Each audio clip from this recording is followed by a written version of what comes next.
ఒక చిన్న మంచి మాట. చిన్నప్పుడు నాకు అందరూ ఉన్నారు అనుకునేవాడిని. ఎందుకంటే అమ్మ, నాన్న, నానమ్మ, తాత, అమ్మమ్మ, తాత, మేనమామలు, మేనత్తలు, పిన్నిలు, బాబాయిలు, పెద్దమ్మలు అందరూ ఉన్నారని అనుకునేవాడిని. ఎదుగుతున్నప్పుడు ఎవరైనా దూరమైతే ఉండలేననుకున్నా.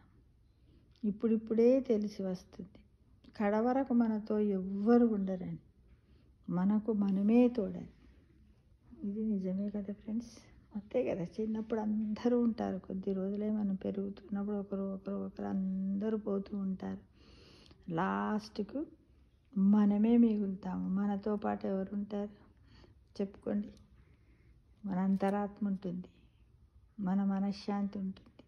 అంతే కదా, ధైర్యం, ఇవన్నీ కూడా మనం ఎప్పుడు కోల్పోకుండా అందరూ ఉన్నారు, ఉండేవారు.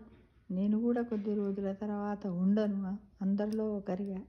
ఇప్పుడు ఉన్నంతసేపు సంతోషంగా ఉందాము, అందరితోటి ఆప్యాయతగా ఉందాము, ప్రేమానుబంధాలు పంచుదాము, స్నేహబంధాన్ని, రక్త సంబంధాన్ని అన్నింటిని కూడా మనము ఇంకా ఇంకా పెంపొందించుకుందామని మధుర స్మృతులతో, స్వీట్ మెమరీస్తో జీవితాన్ని సాగిద్దామని అనుకుంటూ అందరూ ఉన్నారు, మనకు మనమే తోడని అనుకుంటూ ఆలోచిస్తూ సంతోషంగా జీవితాన్ని గడుపుదామా మిత్రమా.